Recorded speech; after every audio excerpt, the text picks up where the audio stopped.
안녕하세요. 백두산 금융연구소의 백두산입니다. 12월 20일 금요일 저녁 8시 13분입니다. 오늘 저녁에도 시간이 좀 돼서 영상을 녹화해 봅니다. 주말 동안에도 시간이 좀 있을 거니까 아마 영상이 됐든 글이 됐든 한 편 올리도록 할게요. 어젯밤 미국 증시 마감과 오늘 한국 증시 마감 이렇게 살펴보도록 하겠습니다. 미국 증시 분위기가 어젯밤에도 안 좋았습니다. 그리고 어젯밤 유럽 증시도 분위기 안 좋았고요. 지금 현재까지도 분위기가 전반적으로 안 좋네요. 그죠? 지금 현재 유럽 증시는 1% 넘게 급락을 하고 있는 그런 모습입니다. 이렇게 미국과 유럽 증시가 부진한 것은 일단 그 전날 있었던 FOMC 회의의 악영향이 지속되고 있다라고도 볼 수가 있겠죠. 그죠? 파월이 금리 인하에 신중하겠다라는 그런 이야기를 하고 내년에 금리 인하 어떤 전망치가 내년에 4회 금리 인하에서 2회 금리 인하로 바뀌면서 매파적인 분위기, 그죠? 매파적인 충격을 줬죠. 그래서 그 영향이 지속돼서 오늘까지도 하락하는 것이 있을 겁니다. 그리고 어제 미국에서 여러 가지 경제 지표들이 발표가 됐는데 이게 주식시장에 좀 부담이 되기도 했을 거예요. 미국 경제가 좋다라는 데이터들이 나왔습니다. 그죠? 미국 경제가 좋으면 주식시장에 지금 좋은 건가요? 지금은 안타깝게도 좀 그러진 않은 것 같아요. 미국 경제가 좋다. 고물가, 고금리. 이런 거 생각할 수 있을 겁니다. 고금리 강달러. 고금리 강달러는 주식시장에 악영향을 미치는 경우가 많습니다. 이런 지표들조차 주식시장에는 부담으로 작용했을 가능성이 높을 것 같아요. 그리고 정치적인 불확실성도 있었죠. 미국 주식시장이 부진했던 것은 트럼프의 요구를 담은 공화당의 예산안이 하원에서 부결됐다라고 합니다. 이것 때문에 셧다운 위기가 고조되면서 미국 증시가 부진했다. 이렇게 볼 수가 있겠습니다. 여러 가지 악재들이 겹쳤습니다. 그래서 미국 증시는 어제도 하락 마감을 했고 부진했고요. 그리고 이제 지금 보여드리진 않았지만은 심리 지표, CNN Fear and Greed Index, 공포와 탐욕 지수라고 그러나요? 그 지수가, Extreme Fear, 극심한 공포까지 내려가기도 했습니다. 그래서 지금 미국 증시 분위기는 단기적으로는 굉장히 안 좋아졌다 이겁니다. 여러 가지 악재들이 겹치면서요. 근데 어쨌든 이 미국 주식시장이 지금 하락을 하는 것은 결국 고금리 강달러 때문이다. 금융시장의 논리로만 보면 그렇습니다. 고금리 강달러. 어제도 보여드렸던 거죠. 30년물 국채 선물 가만히 보시면은 이렇게 하락을 하고 있습니다. 어젯밤에도 금리가 굉장히 많이 올랐거든요. 채권이 굉장히 많이 떨어졌거든요. 그렇기 때문에 미국 증시가 부진했다 이렇게 생각을 하시면 되겠습니다. 그래서 일단은 이 채권 시장이 이렇게 됨으로써 달러도 좀 강세가 좀 나타났다 보시면 되겠습니다. 어젯밤에도 달러 강세가 지속되면서 주식시장에 악영향이 있었겠다 생각하시면 되겠죠. 지금 보시는 화면은 유로화입니다. 유로화가 이런 모습을 보였다. 여기까지 좀 전반적인 내용들을 좀 확인을 했습니다. 좀 구체적인 내용들을 보자면 이래요. 어젯밤 미국 증시 움직임을 보시자면 이렇습니다. 빅테크들은 좀 괜찮았어요. 잠깐 지도를 볼까요? 빅테크들을 보시면 보시다시피 빅테크 종목들이 괜찮아서 미국 주식시장이 좀 선방한 겁니다. 근데 고금리 강달러라 말씀드렸죠. 고금리 강달러의 치명적인 건 뭐죠? 빅테크가 아닙니다. 중소형주, 러셀 지수들은 빅테크, 고금리 강달러에 취약하죠. 특히 부동산이라든가 이런 것들. 여기 리얼 에스테이트 써있죠. 이런 친구들이 고금리에 민감한 업종들인데 이런 친구들이 새빨갛지 않습니까? 하락했다는 거죠. 많이 하락했다는 거죠. 그래서 하여튼 러셀 지수나 하여튼 고금리 강달러에 민감한 업종들이 좀 많이 하락했다 이겁니다. 그래서 하락한 종목들이 좀 많고요. 이런 모습입니다. 빅테크가 버텨서 나스닥은 잘 버텼다 이겁니다. S&P도 비교적 잘 버티고요. 근데 분명히 분위기가 안 좋았던 거는 맞죠. 그래서 얼마 시장은 빠지진 않았지만은 S&P가 많이 빠지진 않았지만 변동성 지수가 상당히 많이 올라가기도 했습니다. 여러 가지 모습들을 좀 살펴볼게요. 변동성 지수를 추종하는 ETF를 저와 여러분들이 함께 보고 계시죠. 그걸 좀 보겠습니다. 지난번에 중요한 자리가 이렇게 있었는데 이걸 넘어서고 나서 잠시 뜸들이더니 빅스가 확 치솟았죠. 어젯밤에 S&P 지수 0.1% 하락했지만 빅스는 크게 상승했습니다. 이런 점은 주식이 상승하는데 차라리 긍정적일 수 있어요. 빅스가 이렇게 빨리빨리 치솟는 게 오히려 주식시장 안정에는 큰 도움이 될 수 있습니다. 하여튼 어젯밤에 주식시장은 S&P 지수는 0.1%도 하락하지 않았는데 변동성 지수 추종하는 ETF는 9%, 10%, 거의 9% 가까이 올랐죠. 하여튼 어젯밤 시장 분위기는 분명히 좀 안 좋았던 것 같습니다. 참고로 이제 이 ETF 가격 기준으로 보시면요. 지금 제가 여기 선을 그어놨는데요. 어딘가에 못 넘고 있는 모습이 보입니다. 이 자리가 대략적으로 58이에요. 58을 넘어가지 못하면 시장은 또 안정될 수 있습니다. 다만 근데 여기서 생각을 좀 해보셔야 되는 게 당장 이번에는 그러니까 예를 들어서 여기서 58이 저항이다. 님 말대로 여기서 58이 저항이다. 그래서 빅스가 만약 이렇게 다시 아래쪽으로 떨어진다 라고 생각할 수 있습니다. 빅스가 당분간 여기서 좀 떨어지면은 당분간 주식시장이 안정될 수 있다라는 거겠죠. 다만 근데 이제 여기서 좀 우리가 좀 큰 그림을 고민을 해봐야 되는 게 이 변동성 지수를 추종하는 이 ETF가 지난 7월달에 8월달에 한번 이렇게 대폭등을 했었죠.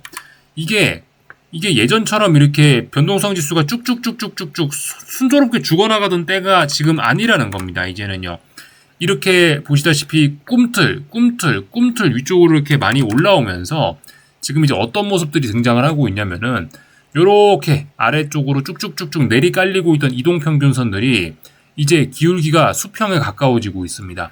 뭐 120선이라든가 240선이라든가 이런 무거운 이평선들, 뭐 아니면 60일선이라든가 이런 어떤 무거운 중기적 장기적인 이평선들이 수평으로 기울기가 아래쪽으로 쭉쭉쭉쭉쭉 내리꽂다가 옆으로 지금 기어가기 시작한 거죠. 이렇게. 이게 이제 무엇을 의미하냐?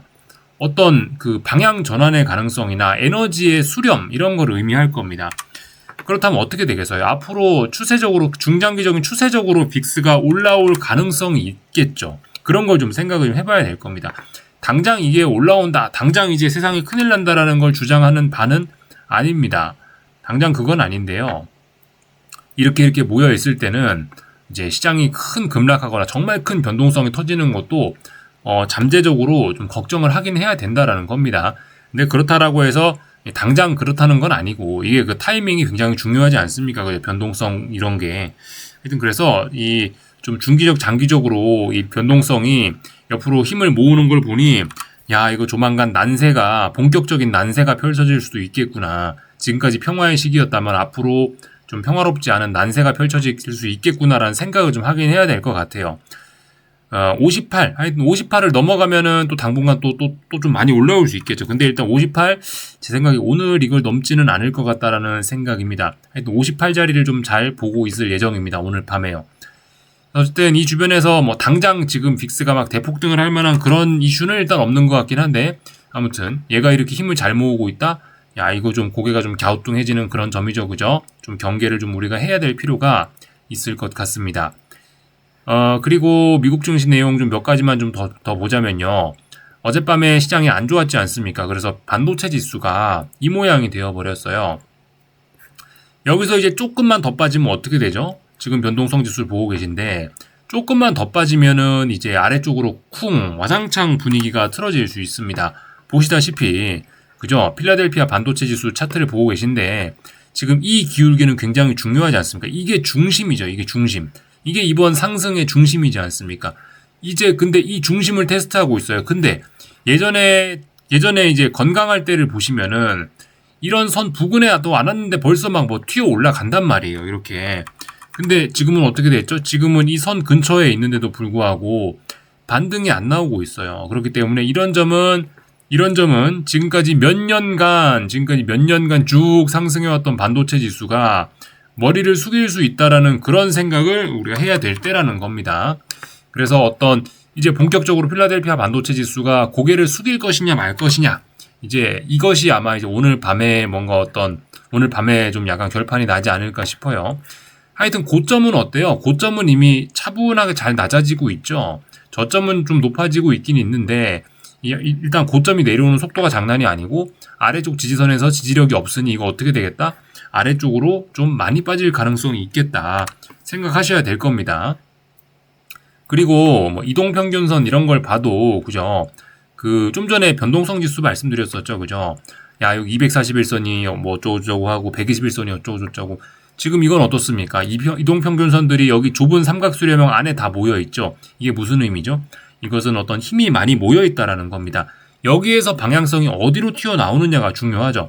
지난번에 여기서 방향성이 위쪽으로 튀어나올 수 있었으나 FOMC 회의를 보고 아래쪽으로 훅 밀렸습니다. 위쪽으로 올라갈 거 아니야 라고 하면서 FOMC 회의에서 아래쪽으로 내리꽂았어요.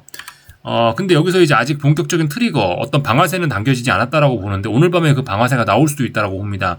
방아쇠가 발사가 되면, 방아쇠를 당기면 총알이 발사될 수 있겠죠. 총알이 발사되면 좀 많이, 그러니까 당장 오늘 밤부터 막 대폭락을 한다라는 걸 의미하는 건 아닌데, 이런 자리가 붕괴가 되면은 추세 자체가 많이 훼손돼서 중장기적으로 죽는 그런 신호일 수 있다라는 거, 그걸 좀 이야기를 하고 싶은 겁니다. 반도체 지수가 그래서 앞으로 추세적으로 반도체 지수가 좋았던 몇 년간의 상승 추세가 죽을 수 있다. 에너지 많이 몰려있다. 이평선들 힘이 많이 모여있다. 여기서 아래쪽으로 방향이 터지려고 한다. 요거를 좀 말씀드리고 싶은 겁니다. 엔비디아도 뭐 제가 약하다고 이야기를 몇 주 전부터 좀 드리긴 드렸었는데요. 엔비디아가 이번에 좀 보셔야 될 건 제 생각에 이건 것 같아요. 여기 빨간색으로 고점과 고점이 낮아지는 선이 보이시죠? 이번에 FOMC 회의에서 이 빨간색 선 부근에도 못 오고 여기서 급속히 지금 아래쪽으로 꺾이고 있거든요. 엔비디아가. 그렇다면 엔비디아는 지난번에 이 하락의 기울기가 아니고 이보다 더 강력한 매도세, 더 강력한 급락이 순간적으로 쏟아질 수 있습니다. 이런 것들이, 이런 엔비디아의 약세나 이런 것들이 장차 필라델피아 반도체 지수를 아래쪽으로 머리를 숙이게 하는 그런 신호탄의 역할을 할 수 있다라는 것입니다. 이런 점들을 좀 주의를 해야 되겠다. 라는 것입니다. 그래서 지금, 물론 근데 지금 미국 증시에서 이런 점들을 좀 주의를 하시긴 하셔야 되는데, 근데 말씀드렸다시피 아직까지 그 시장 자체는 지금 보여드린 건 뭐죠? 지금 보여드린 거는 어떤 전반적인 지수와 아니면 어떤 대장 섹터잖아요. 대장 섹터. 시가총액이 큰 대장 섹터인데, 그런 게 아닌 이 전체적인 미국 증시 시장 자체는요, 아직까지는 뭐 양호합니다. 아직까지는 건강 상태가 좋아요. 뭐 예를 들면 그죠, 지난번처럼 고점이 이렇게 낮아지는 신호가 보인다든가 뭐 이런 불안한 징후가 아직까지는 좀 확인할 게 좀 더 많다라는 겁니다. 물론 지금 심상치 않다라고 어제 FOMC 회의가 악재다 그러면서 악재가 등장하면서 이런 장대 음봉이 나왔으니 다시 이제 이 고점은 넘지 못하지 않겠냐라는 그런 의견을 좀 말씀을 좀 드리긴 했지만은 그건 의견에 불과한 거죠. 다음번에 더 올라와서 체크를 하긴 해야 될 겁니다. 그래서 일단은 아직까지는 그래서 미국 증시가 지금 오늘 밤에 좀 더 빠질 수 있을지 모르겠습니다만은 조금은 더 올라갈 시간이나 어떤 그런 기회가 조금은 더 있다라고 봅니다. 상승을 하면서 이 고점을 테스트를 하겠죠. 여기를 막 테스트해서 어디가 고점이냐라는 걸 테스트해서 고점이 낮아지는 그런 순간이 딱 있을 거예요. 그런 순간이 우리가 어떤 미국 증시의 뭐 어떤 방향성 전환 그런 걸 이야기하는 좋은 타이밍이 아닌가라는 생각이 듭니다. 어쨌든 아직까지는 미국 시장 자체, 미국 주식시장 자체는 뜨끈뜨끈한 그런 분위기가 남아있다. 아직까지 분위기는 좋다. 그래서 상승 중 눌림이라고 보고 있고 지금 이런 움직임을요. 그리고 한 번쯤 이렇게 빠진 거기 때문에 뭐 눌림시 매수 전략으로 보는 게, 눌림시 매수 전략으로 대응을 하는 게 일단 정석이라고 그렇게 보고 있습니다. 그리고 이런 시장 전반적인 지수들이 아직까지 건강 상태가 좀 괜찮기 때문에 엔비디아가 훅 죽을 수 있죠. 훅 죽더라도 아직 그래도 뭐 분위기가 좀 이제 좀 좋을 수 있기 때문에 조금은 엔비디아도 뭐 좀 더 살아날 수 있다. 뭐 이런 생각을 좀 해보고 있습니다. 반도체 지수도 그래서 말씀드리는 게 여기서 중요한 라인 붕괴시키면은 이제 다 죽었어. 이제 한 번에 여기서 막 박살난다. 이런 걸 말씀드리는 게 아니고 빠진다 하더라도 빠진다 하더라도 여기서 당장 막 와르르 쾅쾅 난리가 아니고 이쪽 부분에서 또 막 여러 번 테스트를 하고 아마 또 그런 피곤한 과정들이 좀 그래서 당분간 이런 것들은 좀 답답할 수 있겠죠. 그죠? 시장 자체는 강한데 뭐 일부 이런 섹터가 약한 거면은 움직임이 약간 좀 서로 그죠? 뭔가 이제 플러스 마이너스 서로 상충이 돼버리니까 움직임이 좀 답답해질 수 있을 것 같기도 합니다. 만약에 뭐 시장 지수 자체도 꺾이고 시장 분위기 자체도 안 좋고 이런 업종 지수들까지 안 좋아 버리면은 그러면 이제 그냥 더할 나위 없이 아주 강한 뭐 하락장 그런 게 나올지도 모르겠지만은 지금은 솔직히 뭐 그렇게 강한 하락장 그런 걸 생각하기는 조금 좀 어려운 시기가 아니냐. 어쨌든 연말 랠리, 연말 분위기 아직까지는 물론 아까 말씀드린 게 이제 심리 지표는 익스트림 피어 극심한 공포로 진입을 하긴 했습니다만은 어쨌든 아직 연말 랠리라는 그런 분위기 자체는 뭐 훈훈하게 좀 남아있는 그래도 아직은 조금 좀 더 긍정적으로 봐야 되는 그런 타이밍이 아닌가라는 생각이 듭니다. 하여튼 그 와중에 이렇게 반도체 지수처럼 이렇게 약한 친구들은 오늘 밤에 뭐 예를 들어 뭐가 자빠진다라고 하면은 조금 이제 이런 거는 하방으로 뭐 진입을 하는 거를 뭐 생각을 해보거나 해야 되겠죠. 그죠? 그래서 하여튼 필라델피아 반도체 지수 이런 것들이 약하다. 지난 오랜 시간 동안 언제부터예요? 한 7월 달부터 해서 거의 6개월간 여기서 고민을 한 거예요. 어디로 가야 되냐? 그 여기가 고점이 맞냐, 여기서 얼마나 강한 힘이 있냐, 얼마나 강한 에너지가 누적돼 있냐, 이런 거 저런 거를 좀 테스트를 해봤는데 이제 그런 방향성이 조만간 이제 결정이 될 수 있는 그런 순간이라는 겁니다. 그렇기 때문에 지금 이런 자리는 어떤 새로운 시세의 시작, 만약 아래쪽으로 간다라면은 하락의 목표치를 굉장히 크게 잡을 수 있을 겁니다.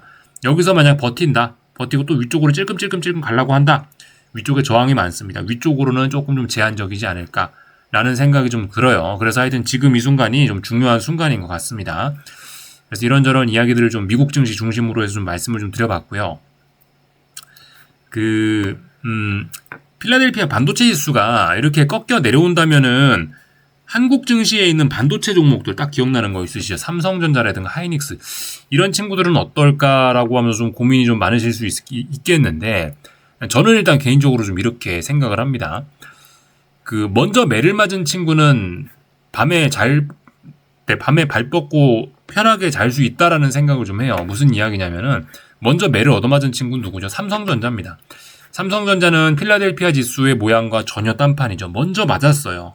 먼저 이미 맞았고, 이 회사 차원에서 자사주 매입이라는 걸 하면서 어느 정도 바닥을 만들려는 또 그런 의지도 좀 보여주고 있기 때문에, 삼성전자 같은 경우는 뭐 제가 걱정을 한 대로 필라델피아 반도체 지수가 그렇게 박살이 난다 하더라도 조금은 좀 더 버틸 수 있을 것이다 라는 생각이 좀 듭니다. 지금 이제서야 막 하락을 시작할까 말까 하는 건 뭐죠? 엔비디아죠. 그렇게 지금까지 잘 반도체 지수와 함께 올랐던 친구들이 반도체 지수가 자빠지면은 겁을 내야 될 것 같고요. 이미 반도체 지수와 상관없이 먼저 박살난 이런 삼성전자 같은 친구들은 제 생각엔 일단 필라델피아 반도체 지수가 박살이 난다 하더라도 삼성전자 같은 친구들은 이미 많이 얻어맞은 친구들은 별로 걱정을 안 해도 되지 않을까라는 생각입니다. 삼성전자는 지금 필라델피아 반도체 지수고 뭐고 간에 자사주 매입이라는 그런 어떤 수급적 부분이 훨씬 좀 더 크게 작용을 할 수 있을 것 같아요. 그래서 일단 삼성전자를 긍정적으로 계속해서 보고 있습니다. 삼성전자를 긍정적으로 본다면 코스피도 좀 긍정적으로 본다라는 의미가 될 겁니다. 다만 이제 어제도 말씀드리긴 했는데 긍정의 힘이 조금 약해지긴 했어요. 예전에는 많이 희망적인 생각을 했다면은 사실 지금은 많이 희망적으로 보기는 좀 어려울 것 같긴 해요. 네, 개인적으로는요. 지금 일단 좋게 본다라는 게 여기서 삼성전자와 코스피가 대폭락한다, 뭐 그런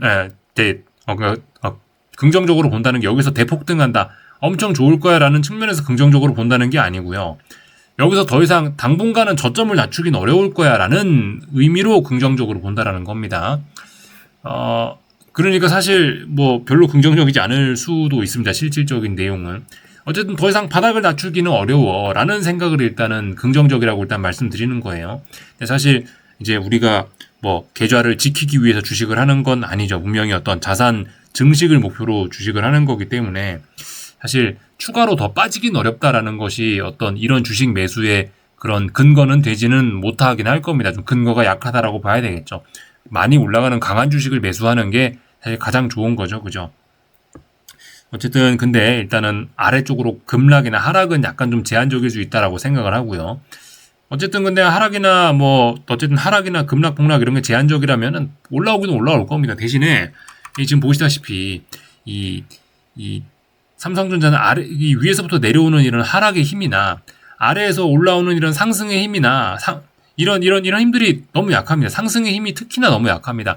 여전히 하락의 힘이 굉장히 좀 강한 그런 상황이기 때문에 어쨌든 올라온다 하더라도 좀 큰 상승을 기대하기는 좀 어렵다. 그런 이야기를 좀 드립니다. 생각을 해보시면은 저점이 있잖아요. 여기서 요렇게 높아지는 거하고 요렇게 높아지는 거하고는 분명히 힘의 차이가 날 거 아닙니까? 그죠? 지금은 어떻게 됐어요? 요까지 내려왔잖아요. 거의 상승의 기울기가 없습니다. 예, 그만큼 약하다라는 것이죠. 그만큼 약하다라는 거는 안 빠질 수는 있는데 오르더라도 많이 오르진 못한다라는 것을 의미하겠죠.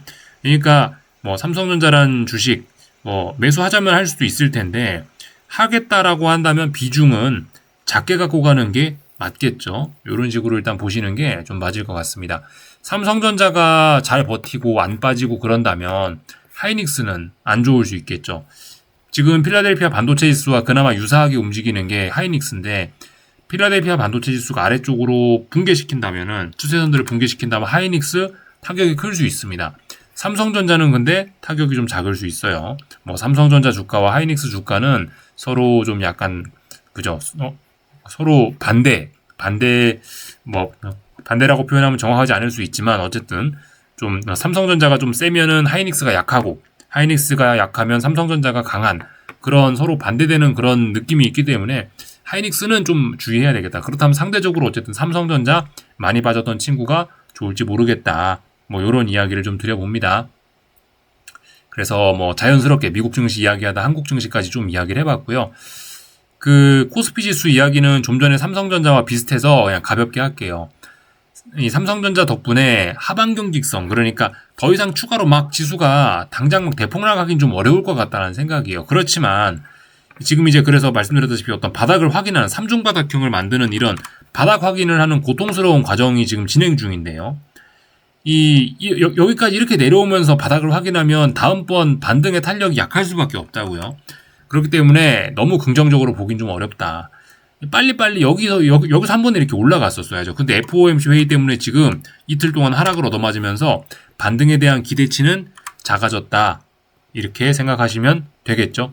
그래서 현재 코스피는 좀 상황이 안 좋다. 어쨌든 근데 아래쪽으로 빠지긴 어려우니 뭐 많이 빠졌을 때 뭐 조금씩 매수하는 거 할 수는 있겠지만 역시 이런 약한 거는 비중을 많이 갖고 가면은 안 될 겁니다. 그 상승에 대한 목표치에 대한 기대도 많이 갖고 가시면 안 될 거고요. 코스닥도 마찬가지. 코스닥은 코스피와 모양은 좀 다릅니다만은 어쨌든 얘도 나름 꾸역꾸역 쌍바닥을 만들려고 하는 그런 모습들을 만들어내고 있는데 상승할 거면 좀 빨리 상승하지. FOMC 회의 때문에 얻어맞아버려가지고 고금리 부담 이런 걸로 얻어맞아서 여기까지 내려왔는데 벌써 이제 여기 저점하고 높이가 별로 그렇게 저점이 안 높아지고 있죠. 다음번에 반등을 크게 기대하기는 어려울 수 있다. 뭐 그런 이야기를 할 수가 있을 것 같아요. 그래서 한국 증시 내용까지 뭐 자연스럽게 좀 살펴봤습니다. 원달러 환율은 보시다시피 이제 오늘 2거래일째 1444원 위쪽에서 거래가 되고 있습니다.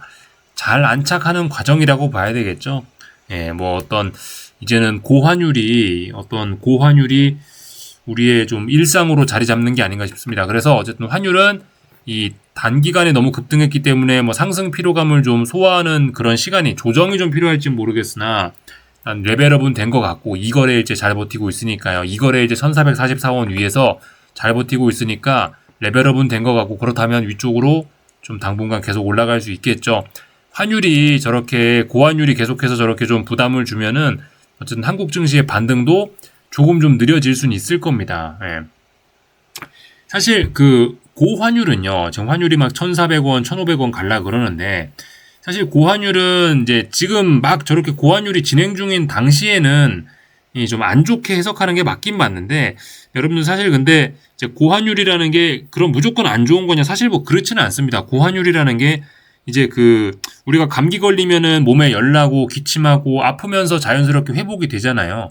어떤 고환율이라는 게 사실 어떤 한국 경제를 회복하는 그런 기침이나 열이 나는 그런 증상이라고 자연스럽게 몸이 나쁜 거를 이겨내려고 하는 그런 과정에서 나타나는 잡음일 수도 있습니다. 그러니까 뭔 이야기냐면은 저 환율이 저렇게 높아지면은 아무래도 이제 한국은 수출로 먹고 사는 나라인데 이제 수출 기업들이 잘 나갈 수가 있습니다. 저렇게 고환율이라고 하면은 당장 환율이 굉장히 급격하게 높아지고 있기 때문에 한국 증시의 부담은 맞는데 조금 좀 시간이 지나면은 수출 업체들의 실적이 좋아지면서 또 저런 것들이 사실 한국 경제에 또 좋은 점으로도 나중에 또 작용을 할 수도 있긴 있습니다.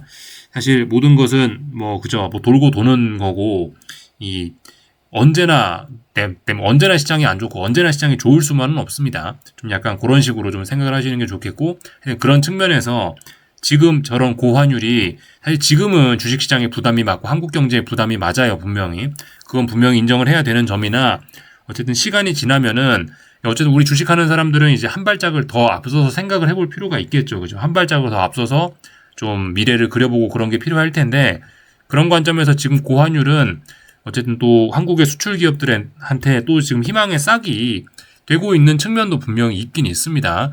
다만 이제 그게 이제 희망의 싹으로 인식되는 순간부터는 한국 증시가 좀 반등을 할 수 있겠으나 지금은 희망의 싹이 막 트고 그런 건 아니죠. 지금은 뭐 한겨울입니다. 지금 당장 밖에 날씨도 춥습니다만은 주식시장도 일단 지금은 뭐 겨울을 지나고 있는 그런 과정으로 보인다 싶습니다. 미국 증시가 어쨌든 그래서 지금 분위기가 안 좋으면서 한국 증시가 계속 같이 얻어맞고 있긴 있는데, 아무튼 한국 증시는 먼저 빠졌다. 삼성전자도 먼저 빠졌다. 먼저 빠졌고 세계 증시 분위기는 뭐 아직까지 미국 증시 추세가 그래도 완전히 죽고 그런 건 아니니까 뭐 말씀드렸다시피 조금은 더 일단 긍정적으로 볼 여지가 있고 조금은 더 긍정적일 수 있다. 일단 뭐 이렇게 말씀을 좀 드려보겠습니다. 전반적인 내용들을 한번 쭉 다 말씀을 좀 드려봤고, 오늘 뭐 간단하게 몇 가지만 좀 살펴보자면은, 이거 2차전지 인버스 ETF거든요. 한국 증시에 상장된 ETF. 오늘 중요한 어떤 저항을 넘어섰습니다. 중요한 저항이 34,500원 정도, 600원 정도 되는 자리인데, 여기가 전고점이죠. 근데 전고점을 오늘 돌파한 타겟은 레벨업 됐습니다. 코스닥 조금 더 불안할지도 모르겠어요. 그런 점을 좀 생각하셔야 되겠고요. 그리고 오늘 아까 전에 뭐 이런저런 이야기 다 드렸죠. 하여튼 지금 현재는 8시 39분인데, 현재는 뭐 미국 증시 분위기가 뭐 좀 안 좋을 수 있으나, 뭐 어쨌든 장 마감이 중요합니다. 익스트림 피어까지 가 있고 뭐 그러니까 하여튼 단기적으로는 이 정도에서 이제 지금 쌍바닥을 만들려는 게 아닌가, 일단 뭐 그렇게 일단 좀 생각을 좀 해봅니다. 고금리 강달러도 보시다시피 어느 정도 좀 진정이 되려는 기미가 살짝 냄새는 좀 나니까, 지금 보시면 30몇 명 국제 선물인데 어제 거래량이 좀 많이 증가하는 모습으로 그런 식으로 좀 급락이 좀 나왔죠. 5일선과 이격이나 이런 것도 좀 제법 많이 벌어진 것 같습니다. 이격이나 이런 것도 30분봉으로 일봉을 지금 이제 더 자세히 본 건데요. 어젯밤 이런 움직임들을 보시면 많이 급락하면서 거래량 같은 게 좀 많이 늘어났는데, 이런 자리가 좀 단기 바닥이 되려는 게 아닌지라는 생각이 듭니다. 이런 채권이 단기 바닥을 만들면 주식시장도 여기 어딘가에서 단기 바닥 만들면서 반등을 시도할지도 모르겠다라는 생각 정도는 일단 해봅니다. 하여튼 미국 증시를 조금 더 긍정적으로 본다 이거고요. 구리 가격 보고 계신데요. 구리 가격이 일단 오늘 밤에 좀 중요할 텐데, 중요한 지지선을 벌써 슬슬 건드리면서 분위기가 안 좋네요. 그죠? 이 자리가 무너지면 어떻게 된다? 아래쪽으로 하락의 목표치가 더 열린다. 아직은 괜찮은데 어떤 자리를 톡 붕괴시키게 되면은 구리는 왕창 빠질 수 있다. 라는 점을 좀 생각을 해봐야 될 것 같습니다. 오늘 뭐 다른 아시아 증시나 이런 것들 좀 가볍게 살펴보자면은, 오늘 중국은 기준금리 동결을 했다라고 합니다. 좀 인하를 좀 하는 게 맞지 않겠냐라는 생각이 들긴 하는데, 어쨌든 내년에 인하 가능성이 높다라고 하네요. 중국이 금리 동결했다, 참고적으로 알아놓으시면 될 것 같고, 그런 차원에서 잠깐 중국 증시를 좀 보자면은, 중국 증시는 오늘 또 의외로 강한 모습 보였죠. 비교적. 세계 증시와 약간 청개구리식으로 움직이긴 하는데, 그만큼 중국 증시가 오늘 좀 튀어오르려고 했다는 거는 그만큼 지금 세계 증시 분위기가 안 좋다라는 그런 반증이 아닌가라는 생각 좀 듭니다. 물론 아직까지 이걸 다 극복한 건 아닙니다. 그죠? 이렇게 보면요. 살짝 극복하는 모습이네요. 관심 있으신 분들은 정확하게 손을 한번 그어서 한번 확인을 해보시는 게 좋을 것 같습니다. 아직은 좀 완전히 극복했다라고는 조금 좀 극복했다라고 이야기하긴 좀 뭐한데, 일단 세계 증시 분위기가 안 좋으니 중국 증시가 또 살살살 또 튀어오르려고 하는 것 같습니다. 하여튼 중국 증시가 요즘 부진한데, 보시다시피 이런 모습이죠. 이게 금리가 계속해서 떨어지다 보니 위안화 약세 이런 거와 더 더불어서 중국 증시도 좀 부진한 것 같고요. 그래서 구리 가격 이런 것도 굉장히 부진한 게 아닌가라는 생각이 듭니다. 하여튼 중국 증시 아직까지는 좀 약하죠. 제대로 뭐 회복된 것은 아닙니다. 아래쪽으로 쭉쭉쭉쭉쭉쭉 가는 이런 모습들이 나타나고 있다 확인을 했고요. 일본 증시도 오늘 뭐 좀 불안했죠. 그러나 일본 증시는 뭐 일단 당분간 이렇게 박스권, 그죠? 박스권 아니라서 특별히 드릴 이야기는 없는데, 지금 보시면 좀 재밌는 게 대략적으로 박스권 중간 자리에서 어딘가 저항을 확인했습니다. 자칫 잘못하면은 이제 요렇게 이제 N자로 이렇게 쏙 빠져버릴 가능성이 있는데, 어쨌든 아직 중요한 지지선은 지키고 있다. 특별히 뭐 일단 문제 있는 건 없어 보입니다. 아직까지 뭐 다 긍정적으로 봅니다. 아직까지는요. 뭐 엔화 약세도 뭐 계속해서 뭐 추세적으로 진행이 되고 있는 그런 부분이고요. 이런저런 부분들 다 확인했고, 유럽 증시도 뭐 계속해서 일단 하락을 하고 있으나 지금 거래되는 이 정도 자리가 중요한 자리죠. 어떤 지난번 전고점으로서의 자리 부근이죠. 아직까지는 뭐 이 정도 가격 조정은 특별히 뭐 추세에 큰 영향은 없다. 이렇게 보시는 게 좋을 것 같습니다. 말씀드렸다시피 이게 한 번 빠지는 거 이런 건 괜찮을 수 있다고요. 지금 여기서부터 한 파동으로 빠진 거죠. 여기 다음번에 올라왔을 때가 중요할 거예요. 다음번에 올라왔을 때 여기서 이제 고점을 낮추면 그럼 이제 좀 문제가 될 수 있겠죠. 일단 전반적으로 그래서 이런저런 내용들을 좀 긍정적으로 본다라는 점들을 좀 말씀을 드려봤습니다. 한 주간 수고들 많으셨고요. 그러면 즐거운 주말들 보내시고 주말에 뭐 하나 올려보도록 하겠습니다. 여기서 마치겠습니다.